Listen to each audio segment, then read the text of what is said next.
Good morning, everybody. Welcome to the last webinar of May. It's a beautiful day, and it's going to be a beautiful weekend. So, looking forward to this one. I've got Chris and Jess with me today. Chris, you've probably seen before. He's head of social, and Jess is actually our ops manager. And she's going to be hosting some of the events. She also runs Leicester Digital Live, so she's going to be hosting some of the events as well. So what we'll do while we're waiting for a few more people to come on board is we'll start a poll. What I'll do is I will read the poll out because it doesn't appear in the recording, but you are able to answer more than one question on this poll. And the question is, are you using paid digital advertising? And the answers are, no, I'm just learning, or I'm trying to secure a budget. Yes, I'm using Google Ads, e.g. search and shopping. That can be Bing as well, of course. Yes, I'm using Google Display and or YouTube. Yes, I'm using Facebook and Instagram, etc. Yes, I'm using paid socials such as LinkedIn, Twitter, any of the other platforms really. And then that's the paid social platforms.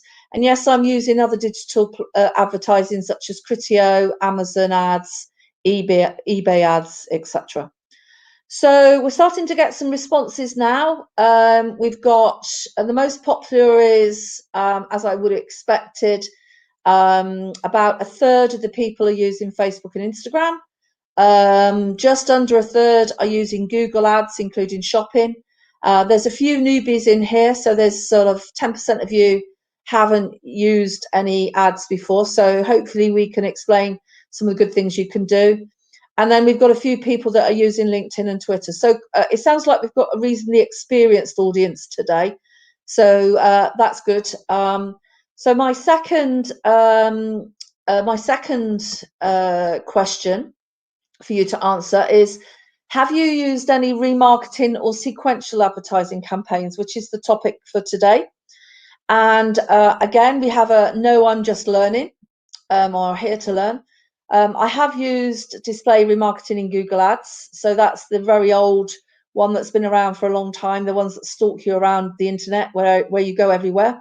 I've used RLSAs, that's the search ads. Sorry, I've just sent that out now. I've used the RLSAs, the search ads, that's search remarketing. I've created audiences for sequential ads. I've created similar audiences or lookalike ads, and I've created cross-channel remarketing. So you should just about see that one all come up now. So we're starting to get some replies. So yeah, majority of you aren't doing any sequential or remarketing, which is really interesting. In fact, over half of you. We have got some remarketing going on in Google. A few of you are using search ads, so that's the RLSA. And a couple of you are now have also used some sequential ads. I think that remarketing in Google is gone down a little bit, and the learning has gone down just as more people have actually entered more results. So the sort of final result on that is about a third are still learning, which is great. You're in the right place.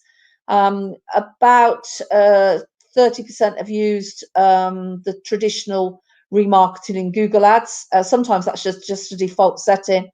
And then a much lower number of people have used the other ones that we're going to talk about today. Excellent. Okay. So what's going to happen today is I'm doing the presentation. Chris is here to interrupt, and Jess is here to sort of make sure that any chats are being answered, if there's any questions or any Q&As. Good morning, Ian. Nice to see you here. So if you want to actually ask a question, if you can ask it in the Q&A tab, and if you just want to make a comment or anything, you can put it in the chat. If you can't get the Q&A to work, or you have any problems, then stick it in the chat and just keep an eye on that. And then Chris and Jess will open the chat. Okay, so let's get going. So just a little bit about myself. I am I originally came to Leicester back in very many years ago, over 40 years ago, Leicester University to do biology. I've pretty much lived in Leicester ever since. This is our office, which is the pub, which unfortunately we can't go to at the moment, although I did sneak in to get a new charger yesterday. This is some of the team. This is the Drum Awards that we won last year. And then this is a bit about my personal life. You can see I'm a bit of a rocker. I love Formula One, and these are my grandkids, my family. And then these are my cats. And if they're hungry, they will join us in the seminar. We already know that Chris's cat, Barney, comes and visits him every time he's doing a webinar. So we're expecting to see a couple of cats appear during this presentation. Okay, so what am I going to cover? So I'm going to do the fundamentals of creating an audience. I just want to go through the basics to get everybody up to speed, because we have got some newbies in the room, and we do like to make sure we do that. And then we're going to go on to some of the advanced strategies. I won't go through each of these because I'm going to go through them into detail, but it's all about manipulating and creating audiences to do particular jobs. Then we're going to talk about video view campaigns, and I may well invite Chris in at that point to give him some, so he can give him some of experience. I've got a bit of a case study about the A10 marketing framework and the results from that, and then some insights and some offers at the end. So quite a few slides to get through, so I'm just going to get on with it. So the first thing you need to understand if you're using paid search and display is you've got lots of choices of how to create audiences. Now, some of these do apply to other platforms as well. So I think this is a really good starting point because it starts to introduce some of the concepts of how to create audiences. So the first thing is quite a few of the platforms, particularly Google, will automatically generate audiences for you. Now, this could be things like all your visitors, all your converters, anybody that's purchased anything. We've also got a whole range of user-based and interests and demographic audiences. Now, some of these have been around in Google for a while, so you've been able to layer on in your search ads things like age and gender. But these also relate to the sorts of audiences that you see if you go into analytics. So things like in market, affinity audiences. And what Google has done, and Bing's got some quite a lot of these now, like custom intent audiences as well, is Google's tried to make its audiences the same across analytics, YouTube, display, and search. So once you start using an audience, you can actually cross-fertilize it into the other campaigns. Now, probably the most common remarketing strategy is based on web visits, and this is based on adding a pixel onto your website, and you can do this across pretty much every single advertising campaign or platform that there is now. In Google, we use analytics, which is brilliant because you can create combinations of your metrics and dimensions. But in most of the platforms, it's usually a combination of different pages. So it might be people that have gone to the shopping cart but didn't go to the thank you page. Another common one that you can use is uploaded lists. And this will be things like, it's called custom match or custom audiences or customer match. It's got various different names. And the advantage of that is that it allows you to upload your CRM system. So if you've got leads or customers from your contact database, you can upload them. And you can also do things like uploading lists for people that are about to come at the end of their contract. Now, the thing you need to know about Google is they've got lots of restrictions on this. So whereas you can pretty much do this on all the other platforms, you've got to have spent quite a lot of money. In fact, $50,000 in the lifetime of your Google account before you can use this particular functionality. And also the other thing with Google is there's a list limitation, a minimum list size of 1,000. So it's not always, unless you're doing a lot of advertising, this may not be the first choice because of those restrictions. The other thing that you can do in the Google properties and to a lesser extent in Bing is link other channels. And so this is things like linking YouTube. and also being able to use traffic from other properties like Facebook, using some form of marker such as a UTM code or a tracking code or a vanity URL. But I'm going to be talking a lot about that later on, so we'll leave that for the later section. Now, once we've created one of these types of audiences, we can then create something called a similar or a lookalike audience, which is a group of people or users that the platform think is similar to the audience that you're trying to match. And this is particularly powerful if you've uploaded converters or you've used the web pixel to identify people that have been to the thank you page.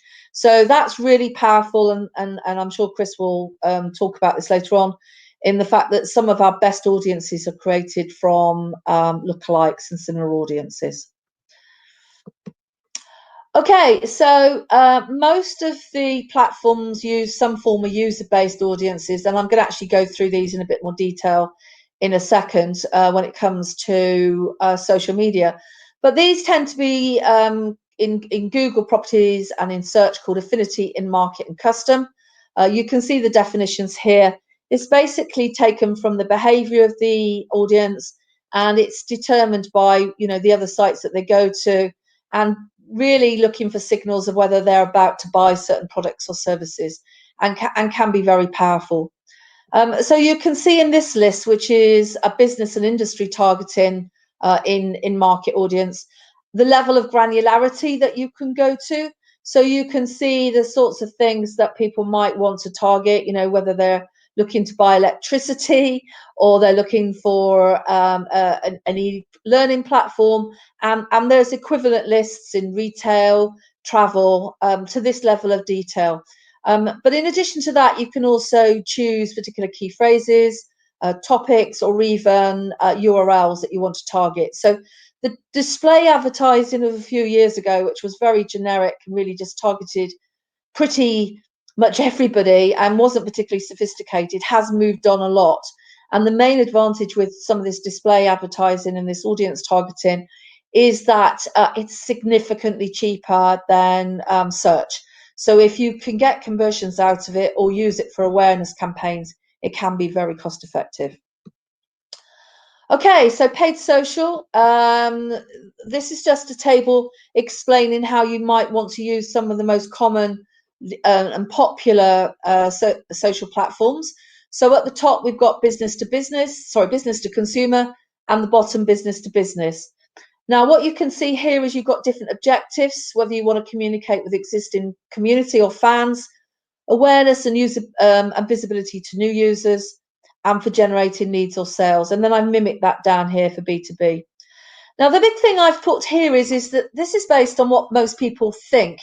And I've put with a question mark that Instagram is generally not considered suitable for B2B audiences. And a lot of people even think that Facebook isn't suitable for B2B audiences. And that's not actually true.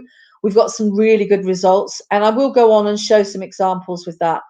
But this is just a sort of an overall of some of the sort of beliefs really within the industry. I would concur that LinkedIn isn't really designed to target consumers, but pretty much all of the platforms can be used to target businesses for certain types of businesses under certain circumstances. So really the golden rule here is you've just got to test and see if it works for you. Now, when you come to choosing the right platform, there's a number of factors that you're going to take into consideration. And what we've got on the left-hand side is a table of some of the targeting options, which is really a good guide to who you should target. It's not the only factor that you're going to consider when you're choosing a platform, because I've included some of the others over here, things like which platforms you can afford, for example. Now, what you'll notice is LinkedIn in the middle has got the ability to target based on company criteria as well as the individual. And that's because when we load up our CV or our personal details into LinkedIn, we do put quite a lot of information in our company details. So those are linked together. Now, that gives us a unique granularity that we don't get in some of the other platforms. but it does give us a disadvantage. But there is a disadvantage with LinkedIn that for a lot of the different types of ad objectives, it can be quite expensive. So you might be talking about a £5 cost per click, which, you know, in Google or Facebook could be £1. So you just need to be aware that if you're clever with the LinkedIn, you can get traffic very effectively. And Chris has got some examples when we talk about case studies later on, where he's succeeded in getting significantly lower cost per clicks and very good cost per acquisitions using LinkedIn. And we might actually do that as a potential seminar with a sort of a practical case study in how to get very good results in something like LinkedIn. Now, I'm just going to quickly go through each of the targeting options. I've got one for each of the biggest platforms. I do want to point out some of the LinkedIn characteristics because they've added some new ones. LinkedIn is now owned by Microsoft and Bing, and you are seeing quite a lot of cross-fertilization between the targeting in Bing search ads and LinkedIn now. And it also means that, you know, you've got some additional targeting like members traits and also the scale of growth of a customer, which is something that you can see if you go in and look in the business profile of an individual company. With Facebook, it's very much about what the user has said about themselves and what can be inferred by their behavior. The problem with this is that people don't keep their information quite up to date as they do in LinkedIn. So things like job titles can be a little bit out of date. But you know, if you are zooming around looking at certain products or services, you'll notice pretty quickly within the feed ads from those particular activities being matched, and advertisers, you know, brands that offer those services or products will start to appear because of the your search activity or your the websites that you visited. This is Twitter. Twitter's got some quite unusual options, but it's particularly good if you want to find followers or thought leaders or influencers in your industry.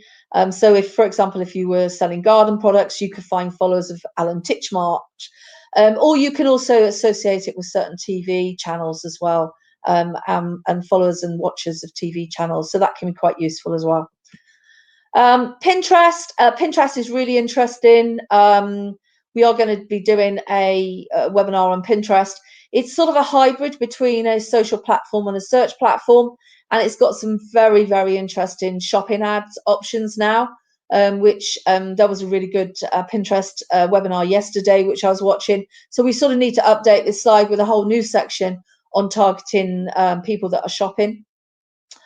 And then you've got Snapchat, which is really aimed at a much younger generation, but it does have some interesting predefined lifestyle categories, which work out very well here. And again, this might be one for a specific webinar or anybody that's interested in targeting as sort of a youth market. And then I think that's the last of those. And so what I'm going to go into now is creating your own audiences and your own remarketing strategy. Chris, I'm just going to pass over to you for a second. I just need to go and get a drink of water. Could you just make some comments about some of those audience targeting that we were talking about just a second, and add a little bit of your wisdom into some of those targeting options?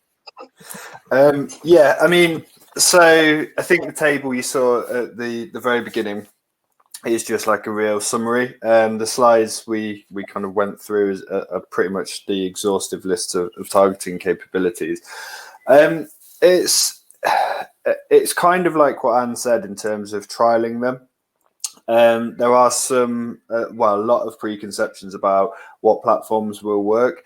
The one thing I would say with pretty much any targeting, especially when I've been working on slightly more niche B2B clients, is you have to be a little bit creative with how you're going to target. So it's unlikely, even in something like LinkedIn, that it's potentially going to have the exact kind of customer profile you want. So what all of those platforms have the ability to do is use and or statements. And it's really the best success you have when you're using those kind of interest, behavioral and demographic targeting is when you get the and or statements right. Anne mentioned obviously some of the success we've had with LinkedIn. We've had one client we've worked with for just over a year now. When they came to us, they were paying near £100 cost per lead for quite a specialist audience in the engineering space. We've refined their audience down over the course of that 12 months, taking the data from each campaign and feeding it into the next. They're now paying on some of their campaigns as little as kind of £1.10, £1.15 cost per click. And their cost per lead is anywhere between kind of £18 to £28 now. Wow. So over the course of 12 months, but that was a process we kind of went through with them. But the customer profile they gave us when we first started was quite broad.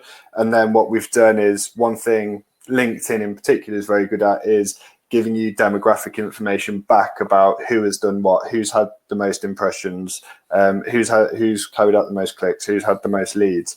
And from that, and then taking also the data from their kind of lead quality side of things, we've been able to kind of tweak and refine that down. And the key part to that audience now is that there are as many exclusions on that audience as there are inclusions. So anything you can target against on those lists that kind of Anne showed you, you can also exclude as well. So if you know there's certain segments of an industry and audience you don't want, we set those as exclusions, and then it makes sure that your ads aren't going to go to them. So they may have the right job title but work in the wrong industry. We can take those people out. Yeah, I've got a slide on that actually, so we'll show that. Sorry, I've just spoiled. No, it's I'll let you go. That's the importance of it. Okay, I'm gonna carry on. So what we're going to talk about in this section is how you can create your own audiences and some of the remarketing strategies that you can use with that. So first of all, there's 4 main methods of creating your own audience. They're not available in all the platforms yet, and I'll show you which one isn't, but it is coming soon. So I have sort of indicated these already in the previous slides, but the first and most common is adding a pixel to the website. So what you're trying to do there is you're trying to target previous visitors to your website, and it can be used with an app as well.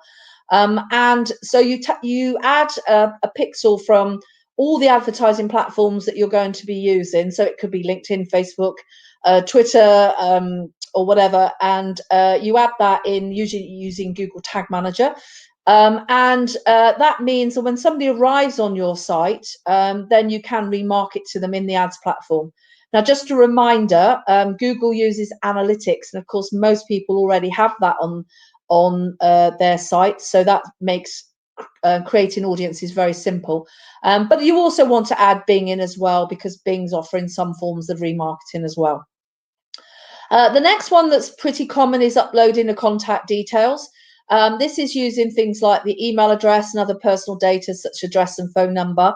And you usually do this using a CSV file. This is called customer match in Google, but custom audiences in the others. And again, it really does depend on the size of the platform, the size of the audience and the restrictions. And Facebook is really good for this because the restrictions are quite limited. And so this gives us a lot of extra opportunities for doing remarketing. Even if you're targeting quite a niche B2B audience, you could remarket to them in Facebook. Another interesting one is the activity on the platform. And this is particularly for Facebook and Instagram. And this is based on behavior, what they've engaged with. And it can include organic activity as well. So it doesn't have to be just that they've clicked on an ad. And so this allows us to do sequential campaigns. Such as, they've watched a video and then you create an audience based on who's watched that video. And we've got a whole section on that later on. Now, this isn't available yet in LinkedIn, which is a real shame because it's really powerful, but we think it's going to be available probably by the end of the year. And Chris may have more information on that. Once you've created any of these audiences or uploaded an audience, then of course you could create your lookalike audiences or your similar audiences. They've just got, they've just got slightly different names and different platforms. So this is I think most of you are aware of this based on the poll, but this is the idea of retargeting. And the main thing that you need to be aware of, it doesn't matter how they got to the website in the first place. It could be from any channel. It could even be that they've seen an advert in the local paper and arrived on a vanity page, or, you've done some Sky advertising on, on the TV. But basically what happens is once they've arrived on the site, you can create your audience, and then we then target them in the actual ad platforms. And of course, because you can add multiple tags on your website, this does allow you to do what we call cross-channel remarketing. So, for example, they could come in from Facebook, they arrive on your site, and then you remarket to them when they're actively searching in Google. So that means that you start in one platform and you end up in another platform. And we'll talk a bit more about that in a minute. Another thing that you're probably aware of is if we all went to John Lewis now and looked at a pair of black jeans, we'll then get stalked around the internet with the same black jeans that we were looking at. And this is what we call product or dynamic remarketing. And quite a few of the platforms offer this. Obviously, Google's been doing this for some time. Facebook has it, Bing has it. And so I think this is going to be something that will be more universally available. I'll have to check with Chris whether Pinterest has got it.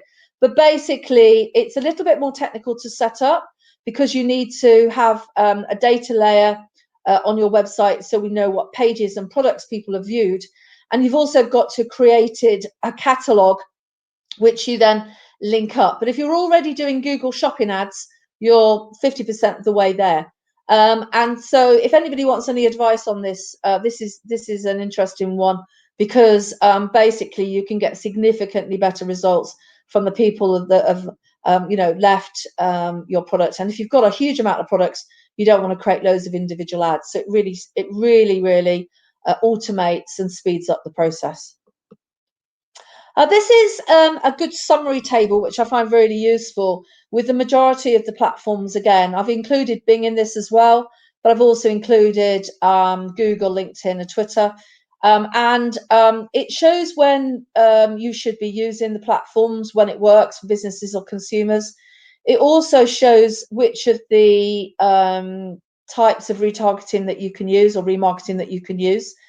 We pretty much use these terms interchangeably. Google and Bing tend to talk about remarketing, and the others tend to talk about retargeting, but it doesn't really matter what term you use. And they've all got different names. They've got tailored audience, matched audience, and they also have slightly different named pixels as well. So LinkedIn pixel's called the Insight Pixel. I think the thing that you should be most aware of on this table is the minimum audience size.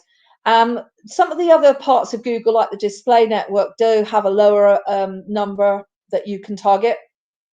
But you can see that Facebook, it's sort of in the tens, whereas everything else is in the hundreds or even in the thousands. So this does mean that if you have an uploaded list, so say you've got 100 people that you want to find that are similar, you are likely to get some matches with that, and you will hit your minimum audience size. Whereas in LinkedIn, you're probably going to have to load up 1,000 to get enough matches to get to the minimum of 300. So it does sort of give you an indication of what you can do and some of the flexibility. Also, if you are uploading lists, don't mix them up. So if you've got a whole load of clients or customers, put them in one list and prospects in a separate list, because then when you create your lookalikes, you can create them based on a much more defined audience. These are just some examples of some of the useful audiences that you can make for lead generation. And then I've got a similar one for e-commerce. To be honest, they're quite similar, but you can do things like converters, non-converters, returning visitors, and then also in the e-commerce ones, things like the value of the sales and previous engagements. The other thing you can do is, if you've got the pixel on the site, and also including obviously as analytics, is you can create events based on what happens on the page rather than just what's happened between pages. So this can be used for things like tracking views of the page, down the page.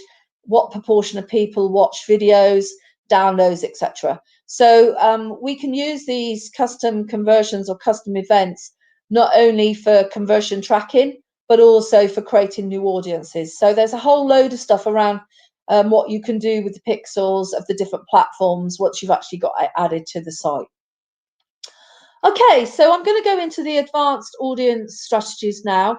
I think there's about 6 of these. So the first one is niches, which I think is really, really important if you're trying to target B2B audiences. And so the concept here is that instead of just going for generic job titles, Chris was actually alluding to this earlier on, you need to use some of the individual skills and experiences and also company characteristics to actually narrow down. But then what you need to do is add the negatives, because if you can negative out existing clients or unwanted industries, that's going to make it much more narrower. So what I've got here is, this slide doesn't build, unfortunately, but I'll just explain it anyway. So on the left, we've got a general B2B audience, and we can do this in Facebook. Please don't think that Facebook is to be ignored in this case. But what you're going to be doing is targeting things like job title, location, demographics, industries and interests. And of course, LinkedIn is a little bit more granular than that, because you can also include company size. But if you want to go to a much more niche audience and get these blue dots, which are our target audience, and the red that are our wasted audience, then you really need to be going for some of the more specific characteristics like skills, years of experience, seniority, membership of groups and interests, and then combine them with all these others. And that way, what you're going to get is a lot less wastage. And so you're going to see a much more specific audience rather than having a more generic audience. So this is really the idea of focusing on niches. Whoops. Now I've got an example for you. This is for a product that's used in a post room. If you think about something like a franking machine or something like that, and I've got 2 audiences here. I've got a Facebook audience, and then I've got a LinkedIn audience. And you can see on the left, hopefully, if you blow your screen up, you'll be able to see some of the detail on this, and you will get the recording later. You've got some of the job titles, and then you've got some of the interests. Then on the right-hand side, what we've done is we've gone for skills, and we've gone for lots of industries, and then we've got more negatives. And in this particular instance, in this case, we've got 27,000 in Facebook. We've actually got 320,000 in LinkedIn, because we've just got so much more detail about the individual user, and their profiles are going to be significantly more up to date. Now, we sometimes find we get quite a generic audience in Facebook. So sometimes we get a bigger audience in Facebook, but it just means it's not as granular or specific. So you can see in this case, LinkedIn is a really good place to start. Okay, so my next one is using the lookalikes or the similar audiences for audience amplification. Now, this isn't just a matter of just seeding from a small audience. This has been a little bit more sophisticated. So there's only a few examples here, but I've got them down here.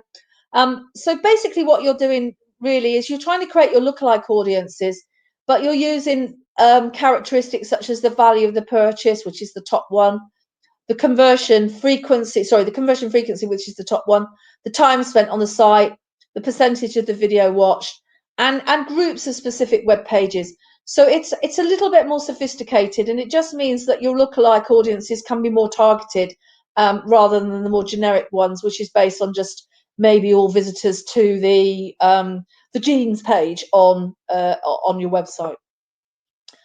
Now, this is more about the audience reduction, and we've already talked about the fact that we can just add a negative audience. But what we can also do is make those audiences a little bit more targeted. So the basic principle here is you've got the audiences you want to include, you've got the audiences you want to exclude, and then that narrows it down to a narrow audience. But what we want to do is we want to look at the sorts of people that we can actually get rid of. Now, it could be reducing the audience down to people that you already know. So, for example, if you're using email lists, or if you've got previous purchases or converters in the last 14 days. So really what we're trying to do is trying to get rid of those audiences so that we don't have a lot of wastage. And another thing you might want to do is also, if you've got a two-step campaign of prospecting and then remarketing, we will want to make sure that we cross-exclude audiences in those two campaigns. I'll just come onto this slide in a second. Chris, could you just comment on how you use negative audiences when you've got a prospecting and a remarketing strategy? Yeah, so what can happen is a lot of people straight away set up prospecting and remarketing as two separate campaigns. But what happens is if you don't put an exclusion for all website visitors, for example, onto the prospecting audiences, you've effectively got a bit of doubling up. People can kind of keep going round. So they are probably, once they've clicked the first time, they're obviously in your remarketing audience, but they're not taken out of your prospecting audience either. So they then sit in both, and you've got them going around. Obviously, the reason you have a prospecting campaign is new customers, new prospects. So what you want to do, as soon as you've got that initial introduction and they've done that first click and gone to your website, you want to take them out, because then what's happening is there's going to be a higher percentage of your reach going to people who've never seen the ads or never been to your website before. So it's continually making sure that prospecting stays as pure prospecting and it doesn't get diluted with lots of people who've already clicked and are then sat in kind of both. I think that's kind of the easiest way to explain it. Yeah, no, that's good, Chris. Thank you. Now, this was what Chris was talking about earlier on. So you may not be aware that if you add the LinkedIn Insight Pixel to your website, and even if you don't do any ads, you can go and get lots of information about who's visiting your site based on a list of about 10 characteristics, including things like job function, job title, company size, location, even company name. And that's really, really powerful. But once you start running ads, which is what Chris was talking about, you can get information, and this is for a video view ads. You can get information on the number of people that saw the ad, the number of views, and the completions of the view, and then the completion rate. And in this case, what I've done is I've chosen job function, and you can see I've picked out two pools. I picked out these green ones and the red ones, and the green one is because they had the highest completion rate, and these were the engineers and consulting audience. And if you understand what the product was, which was software for this type of industry, you can see that that's really a perfect match of what we're looking for. But if you go down here, you can see the art and design and media and communications, the completion rate was significantly lower. So this is where you can start taking out and negativing out these industries when you're refining your audience, because you know that these guys aren't going to be as engaged, and therefore you might as well not waste your budget on showing them anyway.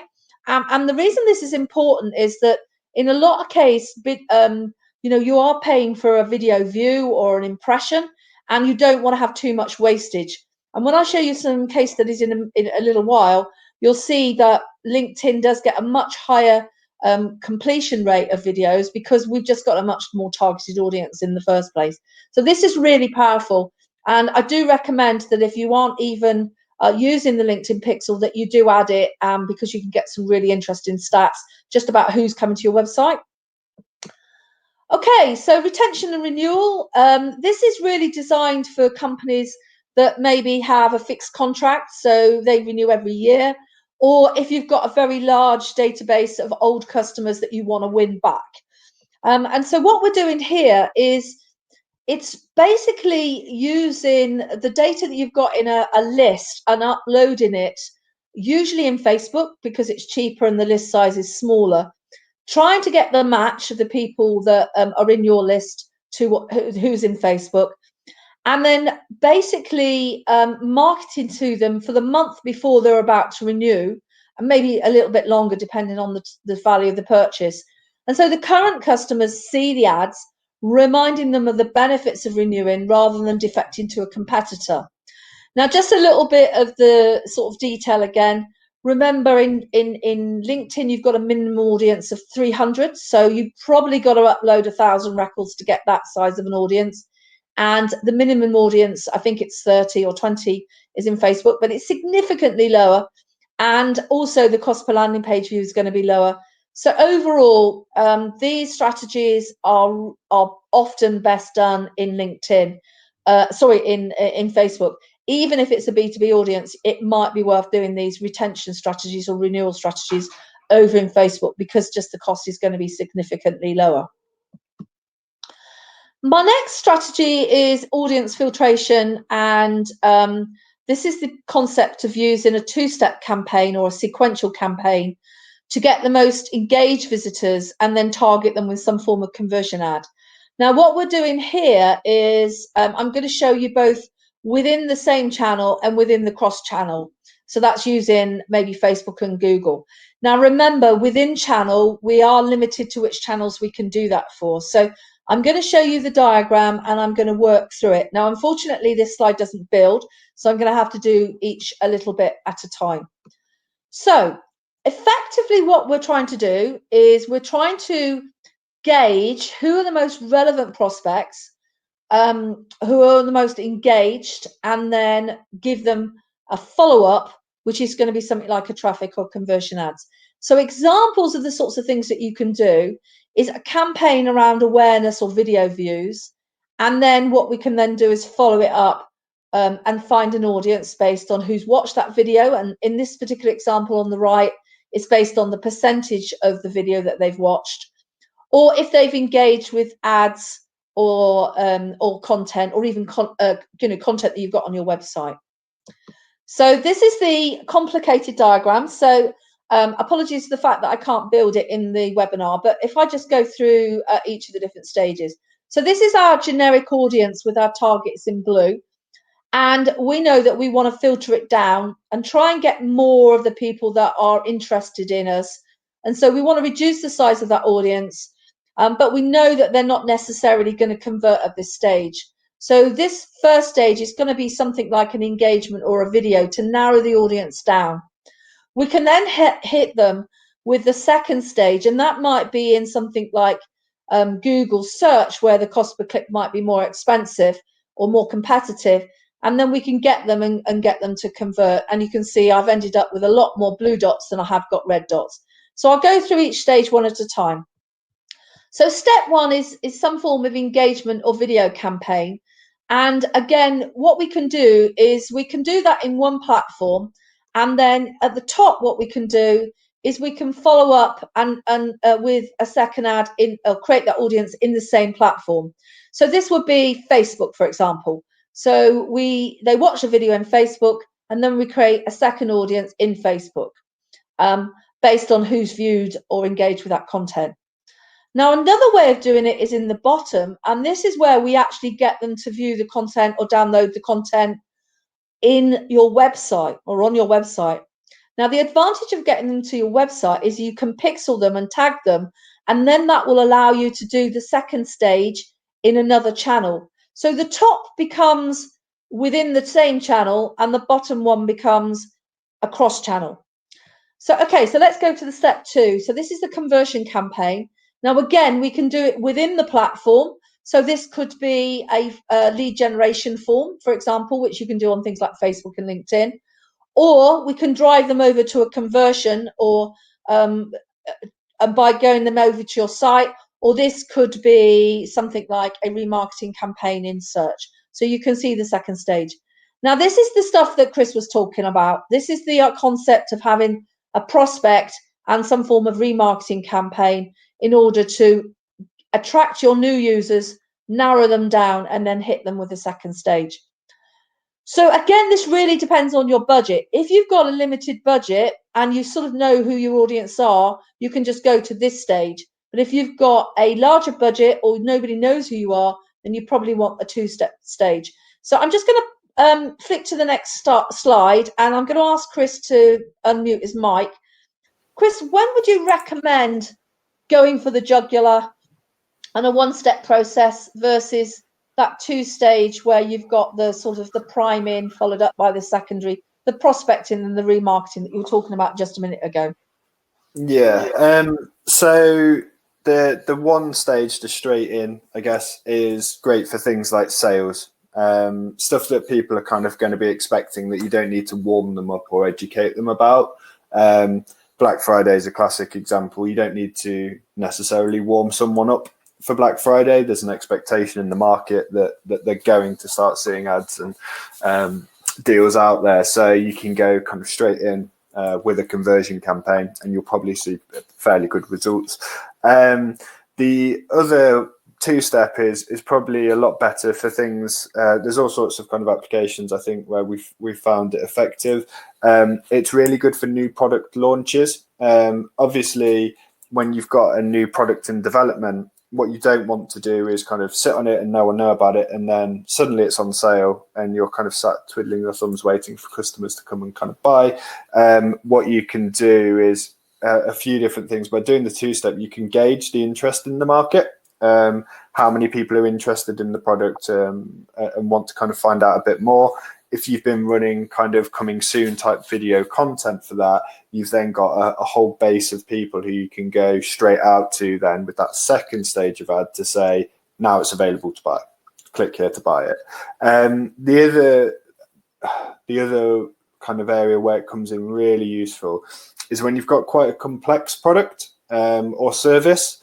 This is something, again, we've done more so on B2B, or where you've got a lot of competition of maybe similar products, and you've got to differentiate yourself a little bit and really kind of highlight your USPs to kind of educate your audience.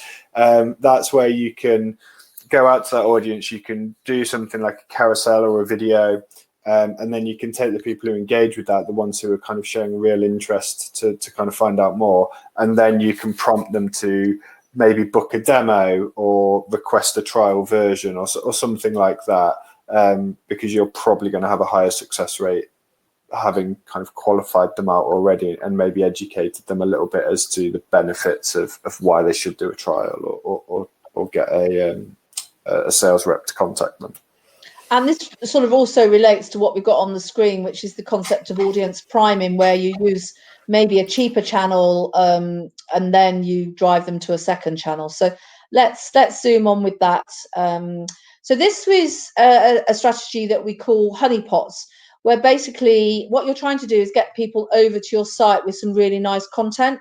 And the idea is that you can use some cheaper channels like Facebook or Google Display or maybe Pinterest, get them over to your site, tag them with a pixel.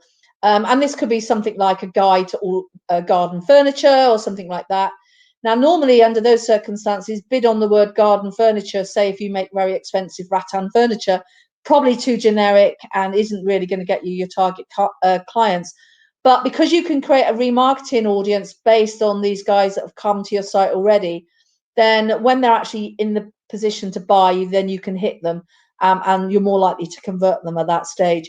So it's sort of priming them, getting them ready. And then because they've been to your site before, they're much more likely to buy. And you could just do your search ads based on those, or you could bid higher because those customers are worth more to you.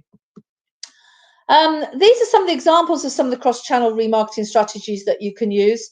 So I'll just quickly go through some of these. So by linking your YouTube and your search ads, that's really powerful. So you can basically have video views in YouTube and then remarket it to them in search.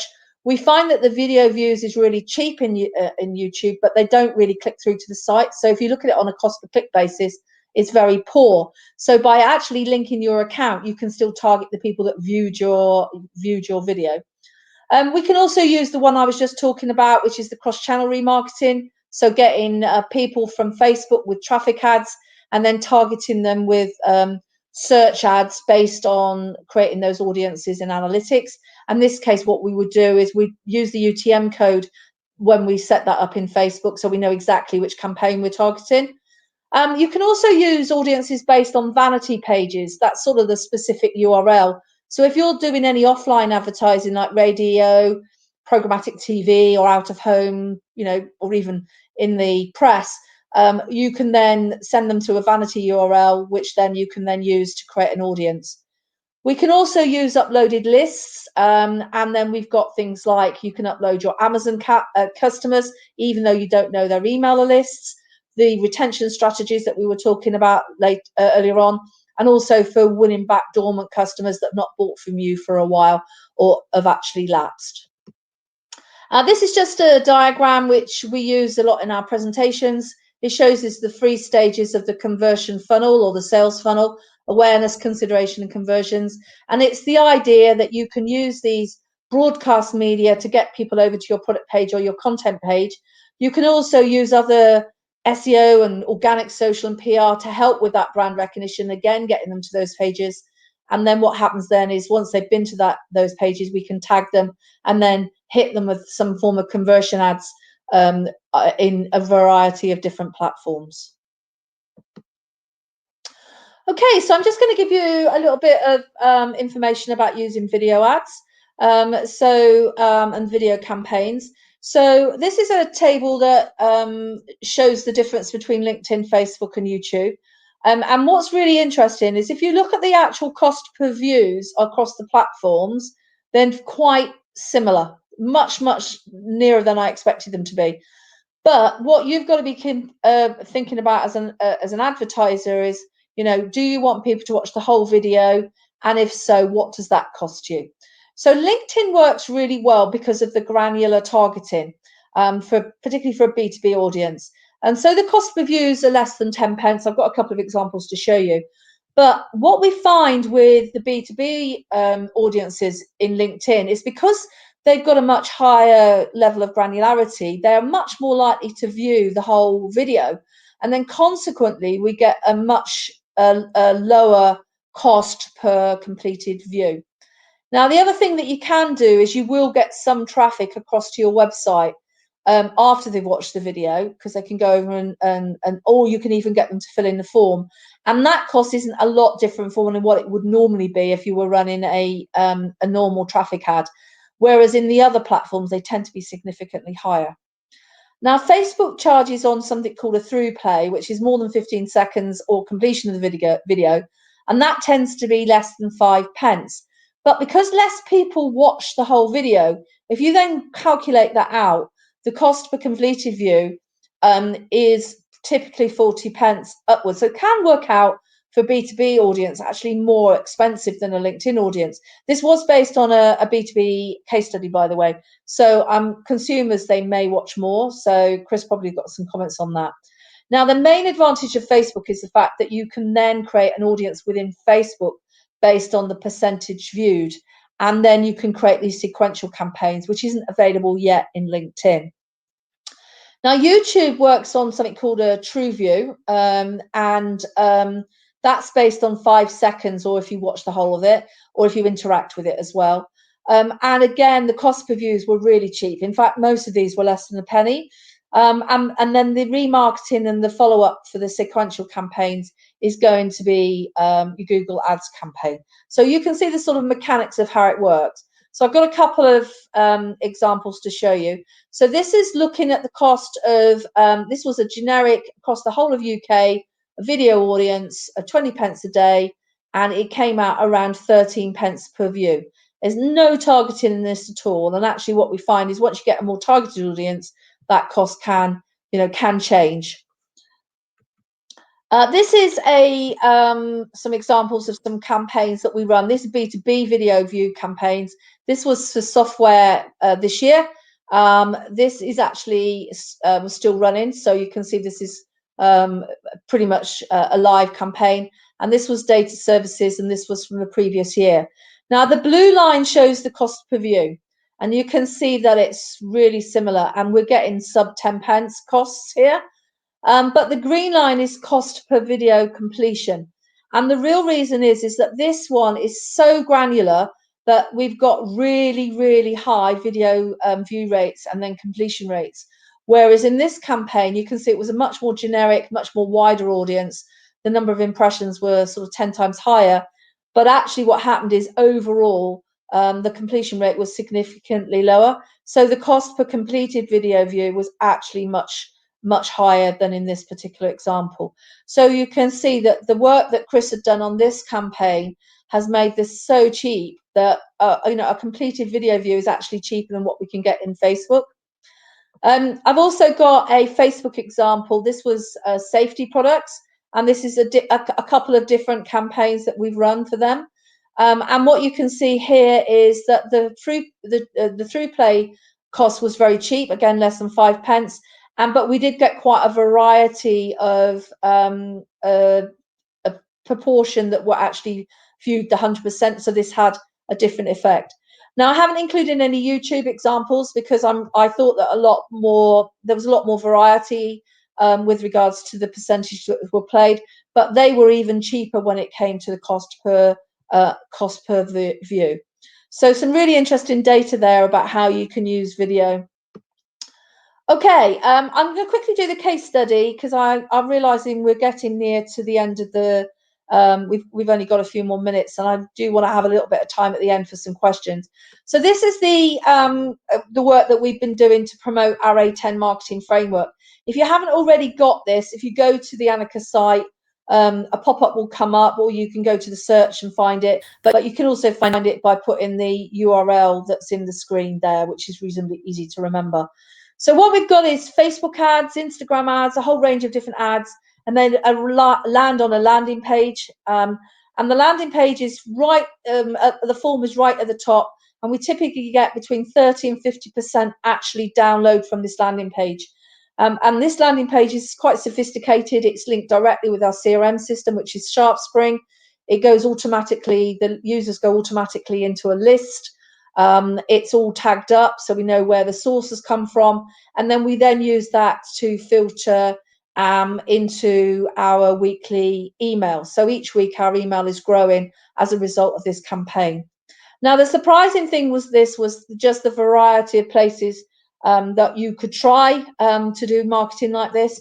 And what you've got in this table is all the different platforms that we tested right at the beginning, including all the Facebook campaigns, all the different Facebook placements, including Instagram Messenger.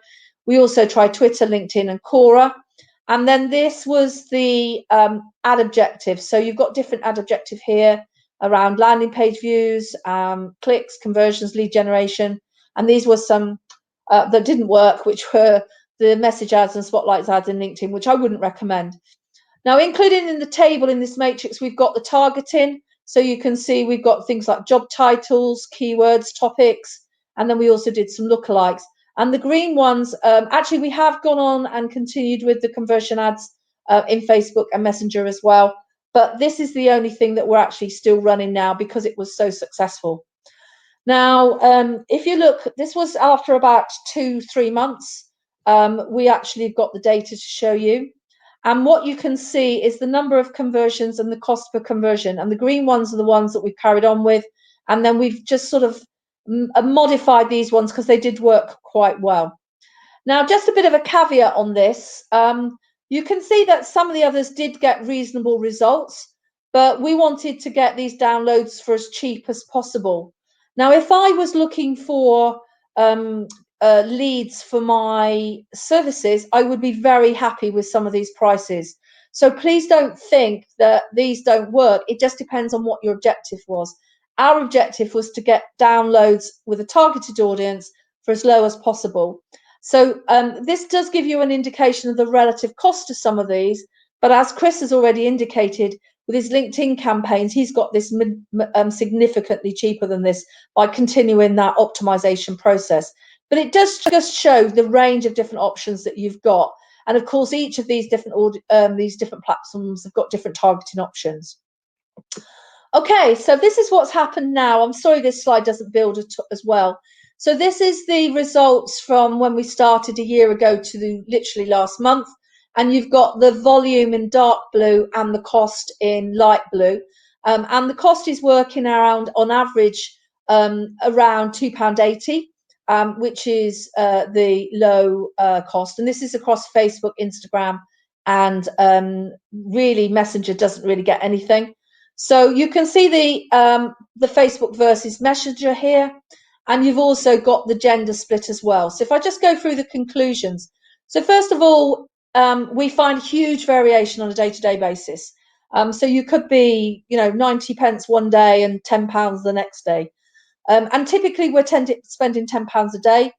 And then you've got the cost per download since 1st of April is significantly cheaper than it was the 12 months before. So and actually at the moment I'm less than £2.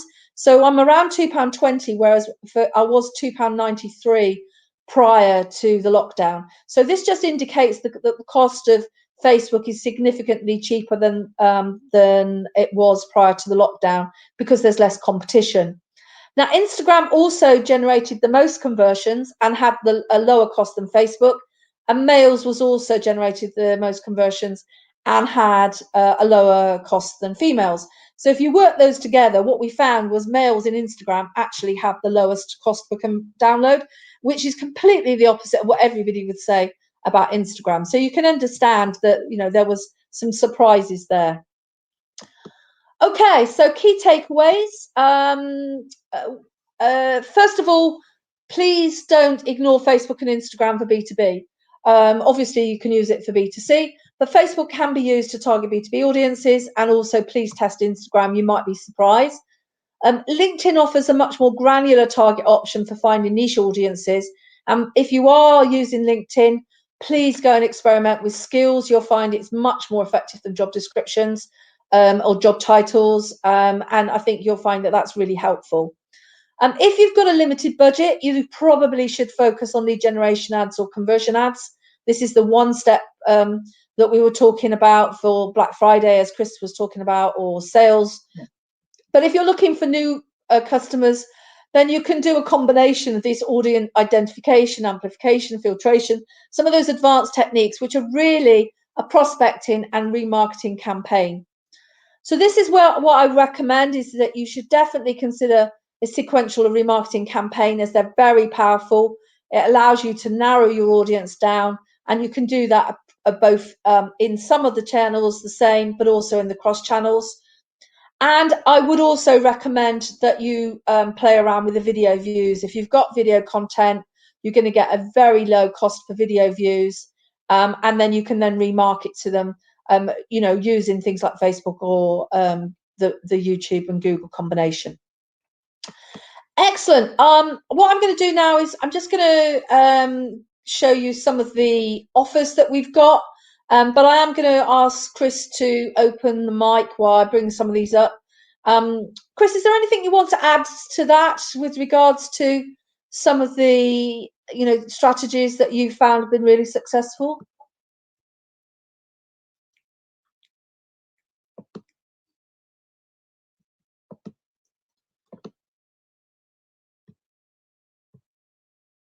Just to say that there's an offer on the screen. I think we might have lost Chris's mic.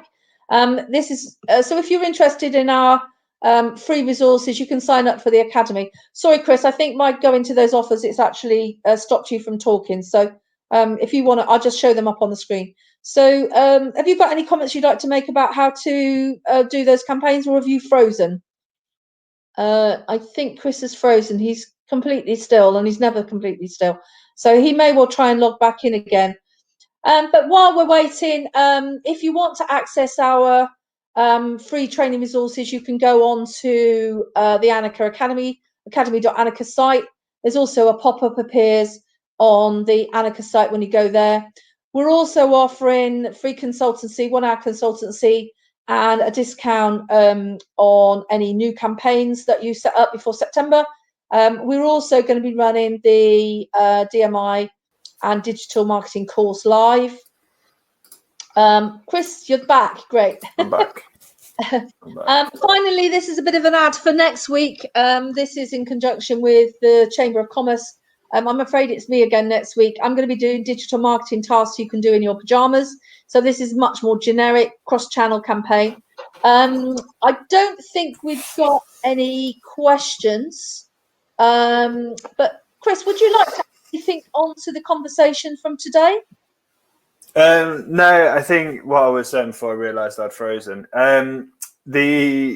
All I would say is it's a little bit of a process with some of these. Your first campaign probably isn't going to get the exact result you want. You're going to have to kind of work at it, especially if you're trying to find quite specialist audiences and really kind of filter out specific segments of people who you don't want. It is the one thing I will say is if there's any kind of rule for all of these platforms, think carefully about how you combine the different attributes. Use the and or statements. I see so many kind of clients who kind of come to us and they say, "Oh, we tried Facebook and or we tried LinkedIn and it didn't work." And I go in and it's just a long list of or, and it's and then there's no kind of joining up or exclusion or combination. So just use the kind of the tools you've got, and really think about if the audience seems exceptionally high, you've probably got some room to kind of refine it down further. If it's exceptionally small, then you've gone too far. You should never be looking at audiences that are in the hundreds or even the low thousands. The example Anne showed for that mail fulfillment business, I would judge that Facebook audience to be on the real kind of niche and small side at 20 odd thousand. Like that kind of audience size can start to make me nervous because that's niche. And it's more expensive as well, isn't it? You know, you get penalised if the audience goes too small. Yeah, if you imagine pretty much any kind of digital media, it's in the same way as TV. It's a bit of a seesaw. You're trying to balance the number of people you've got available versus the demand for the impressions in front of those people, the opportunities to get those people to see it.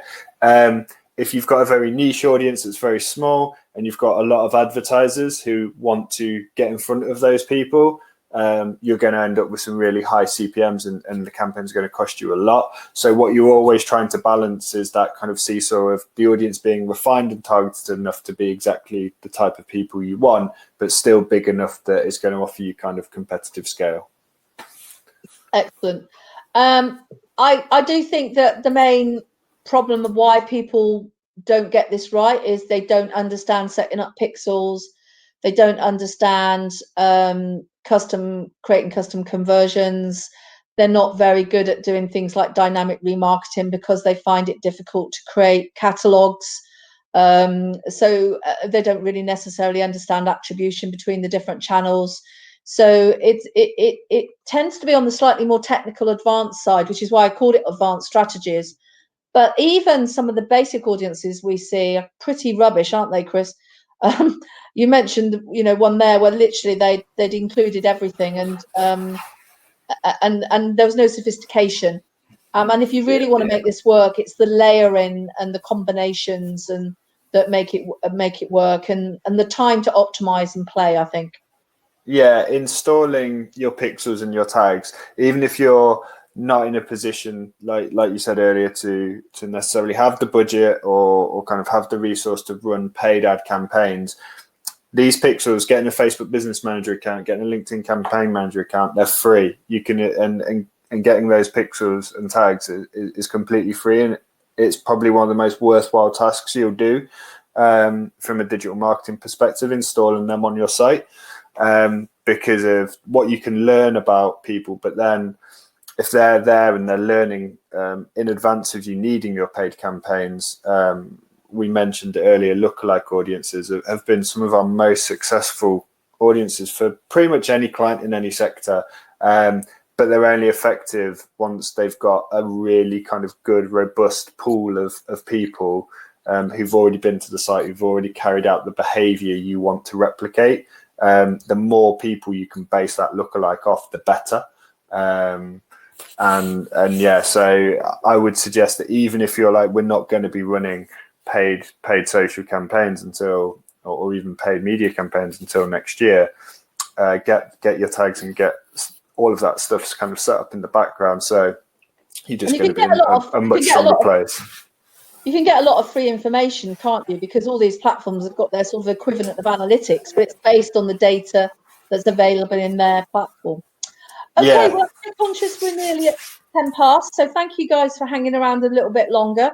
I will send around the video later on, so hopefully we'll see you next week, next Friday, and I think the week after that we're still deciding what the subject's going to be. I think Chris may be doing another one.